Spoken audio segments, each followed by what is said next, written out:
नमस्कार. अमेरिका भारतीय सोल या माझ्या यूट्यूब चॅनलवरती आपलं स्वागत आहे. काही वेळा सुरस आणि चमत्कारिक गोष्टी ज्या आपल्या आयुष्यात घडतात त्या लोकांपुढे मांडाव्या अशी इच्छा असते. सांगितलेल्या गोष्टी खूप कॉमन असतील असा भाग नाही आहे. म्हणजे असं नाही की प्रत्येकालाच ती गोष्ट असेल, परंतु जर अशा गोष्टी सांगितल्या गेल्या नाही तर मजा येत नाही. खोकला ही गोष्ट अशी आहे की जी सगळ्यांना होते आणि झालेली असणारच. परंतु खोकल्याची अनेक कारणं जरी असली तरी त्यातल्या त्यात ॲलर्जीज, ॲझमा, इन्फेक्शन वगैरे गोष्टी खूप कॉमन असतात. आज मी अशा गोष्टी सांगायचा प्रयत्न करणार आहे की या 3 गोष्टी म्हणजे एक तर म्हणजे ॲसिड रिफ्लक्स, ॲलर्जीज आणि ॲझमा ह्या सोडून ज्याने खोकला होऊ शकतो यातली अनयुज्युअल गोष्ट. तर 2 गोष्टी आहेत. 10 मिनटामध्ये दोन्ही संपल्या तर उत्तम, नाहीतर मी पुढच्या वेळेला दुसरी सांगेन. पहिली गोष्ट म्हणजे मी एक पेशंट पाहिला होता. जुनी गोष्ट आहे, 10-15 वर्षापूर्वीची तरी असेल. आहे साधारण 30-35 वर्षाची मुलगी होती, मिड 35. नुकतीच तिची डिलिव्हरी झाली होती. 3 महिन्याचं बाळ घरी होतं. ती हॉस्पिटलमध्ये आली कारण तिला निमोनिया झाला. 35 वर्षाचा निमोनिया, जिने कधी स्मोक नाही केलेलं, हिला निमोनिया होणं जरा अवघड होतं. पण काही वेळा मॅटर्निटी म्हणजे डिलिव्हरीनंतर इम्युनिटीज वगैरे प्रॉब्लेम असेल म्हणून झाला असेल. Anyway, to make the long story short, तिला कॅट स्कॅन केलं, त्यात निमोनिया होता. अँटीबायोटिक सुरू केले, ताप केला, खोकला कमी झाला पण काही गेलेला नव्हता. एक्सरे थोडासा सुधारलेला होता पण ताप नव्हता, व्हाईट सेल काउंट नॉर्मल होते. त्यामुळे तिला आम्ही अँटीबायोटिकवरती घरी पाठवलं.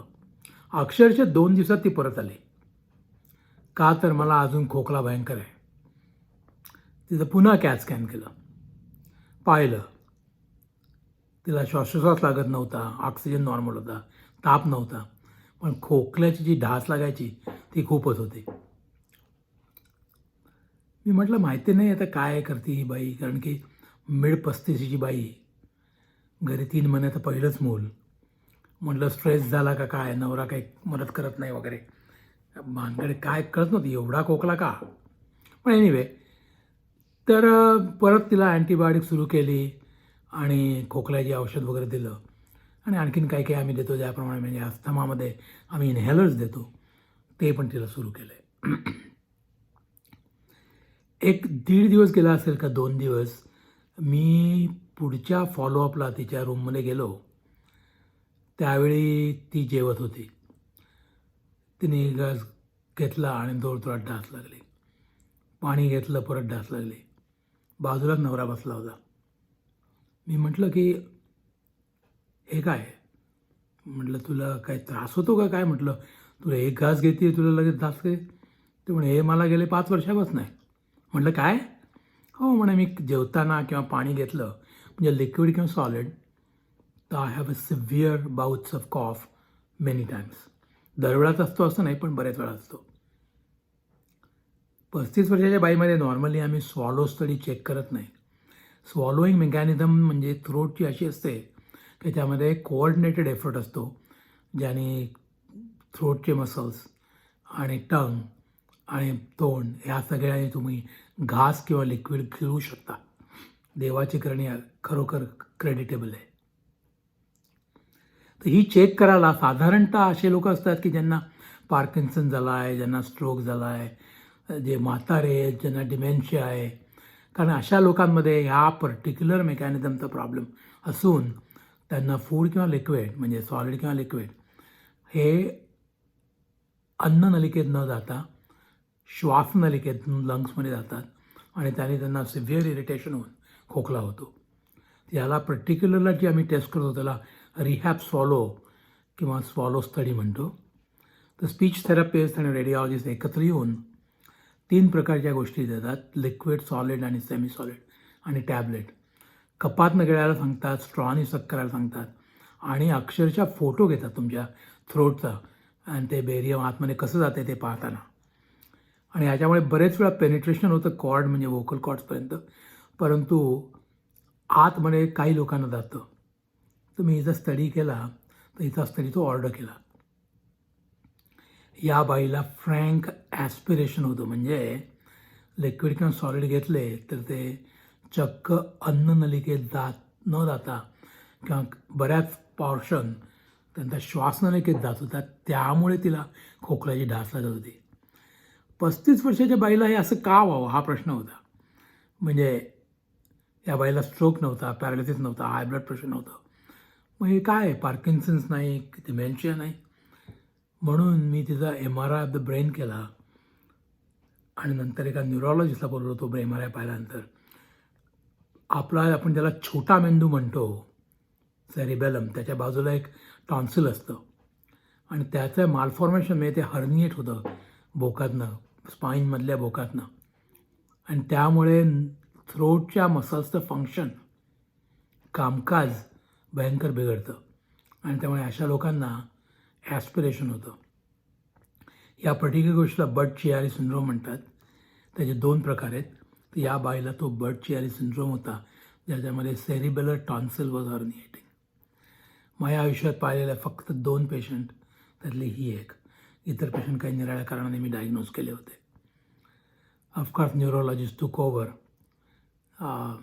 त्याच माझी पहिली गोष्ट. दुसरी गोष्ट पाहतो मी संपवता येते का उरलेल्या 4-5 मिनटात.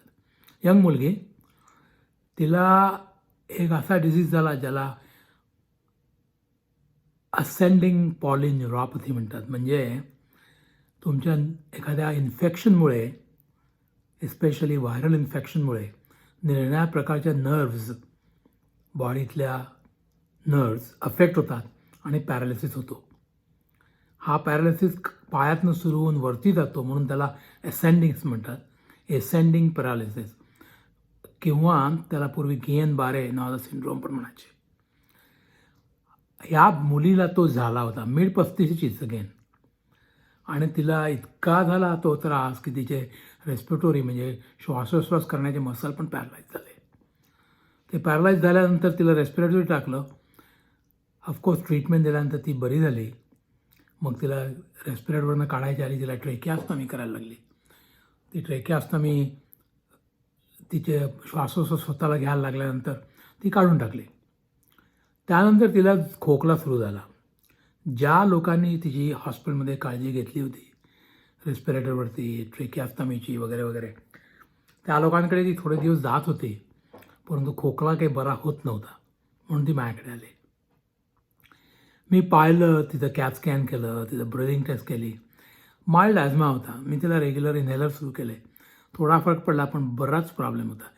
मधनं उगीचच काही कारणाशिवाय तिला खोकला सुरू व्हायचा.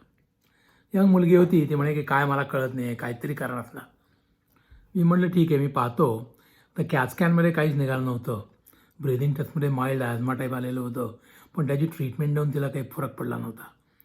म्हणून मी तिची ब्रॉन्कास्कोपी करायचं ठरवलं. ब्रॉन्कास्कोपी म्हणजे नाकातनं एक नळी टाकून फायबर ऑप्टिक आतमध्ये पाहायचं. ज्याप्रमाणे कोलोनॉस्कोपी करताना कोलनमध्ये पाहतात, एंडॉस्कोपी करताना स्टमकमध्ये पाहतात, तसे लंग स्पेशलिस्ट एक फायबर ऑप्टिक ट्यूब टाकून लंगमध्ये पाहतात. मी पाहायला गेलो तर पहिल्यांदा वरती वोकल कॉर्ड्स असतात आणि त्याच्या खालती ट्रेकिया म्हणजे मुख्य श्वासोच्छ्वासाची नलिका असते, त्याला ट्रेकिया म्हणतात. ती ट्रेकिया राईट आणि लेफ्टला डिवाईड होते. मी माझी नळी आत घातली आणि ट्रेकियामध्ये 2 मोठ्या कॉक्रोचेसचे कसे फ्लँग असतात तसे मला 2 काळे दिसले दोरे. मी पिक्चर्स वगैरे घेतली, आतमध्ये तपासणी केली. थोडं इन्फ्लेमेशन होतं, खास काही नव्हतं. काय झालं होतं की तिची ट्रेकिओस्टॉमी केल्यानंतर जी सुचर्स होती ती इन्व्हर्ट होऊन ट्रेकियामध्ये गेली, म्हणजे विंड पाईपच्या आतमध्ये गेली. बाहेरनं काढता येण्यासारखी नव्हती, बाहेरनं काहीच दिसत नव्हतं. पण काही वेळा ते दोरे, सुचर्सचे दोरे तिच्या श्वासोश्वासाच्या नलिकेला इरिटेट करत होते. म्हणजे unless like a foreign body तुमची जर गेली तुमच्या लंगमध्ये तर तुम्ही जोरजोरात खोकाल, तसा प्रकार होत होता. I've never seen in my life suture material after a tracheostomy going inward. मी त्याला एका सर्जनकडे पाठवले आणि त्याने ॲनेस्थेसियाखाली ते दोरे कापले आणि काढून टाकले. त्यानंतर अर्थात तिचा खोकला बरा झाला आणि ती माझ्याकडे पुन्हा कधीही आली नाही. सांगायची गोष्ट म्हणजे काही वेळा आयुष्यामध्ये सुरज, चमत्कारिक, अनयुज्युअल, अनकॉमन गोष्टी दिसतात, पण काही वेळा त्याचमुळे रेग्युलर पेशंट ट्रीट करायला मजा येते. नाही तर ज्याप्रमाणे मी म्हणतो त्याप्रमाणे your cough and cold is my bread and butter. Thank you for watching. Have a nice day.